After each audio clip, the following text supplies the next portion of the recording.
Tasnim news agency ও press TV সূত্র জানা গিয়ে আজ শনিবার আইআরজিসি ঘোষণা করছে অপারেশন থ্রু প্রমিস 4 94তম ধাপত কঠিন ও তরল জ্বালানি চালিত ব্যালিস্টিক ক্ষেপণাস্ত্র যার মধ্যে আছে খোররমশা, খাইবার শেকান এবং এমদাদ অন্তর্ভুক্ত। পাশাপাশি বিধ্বস্তি ড্রোন ব্যবহার করিয়ে এনে অধিকৃত অঞ্চলত দক্ষিণ, কেন্দ্র ও উত্তর অংশত অবস্থিত বিভিন্ন সামরিক ও শিল্প কেন্দ্র, কমান্ডার অক্কলর অবস্থান এবং সেনা ইউনিটটির লক্ষ্যবস্তু করা হয়। এইসব লক্ষ্যবস্তুর মধ্যে তেল আবিবও আছে।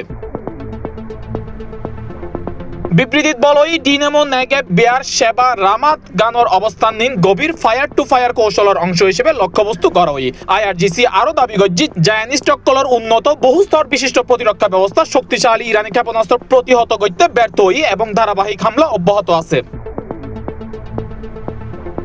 এতে আরো উল্লেখ করা হয় পুরো অঞ্চলত প্রতিরোধের বিস্তৃত ও শক্তিশালী ফ্রন্ট কার্যকর ধারাবাহিক ও প্রভাবশালী হামলার মধ্যে জায়নিস্ট ও মার্কিন আগ্রাসী অক্কলর উদ্দেশ্যে চাপ বাড়াই।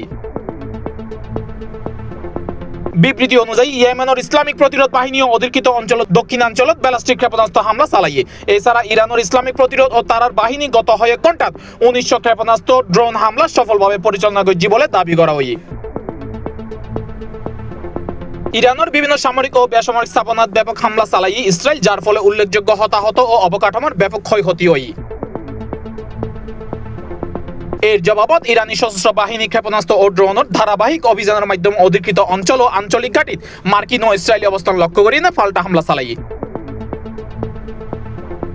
International desk, C+ TV.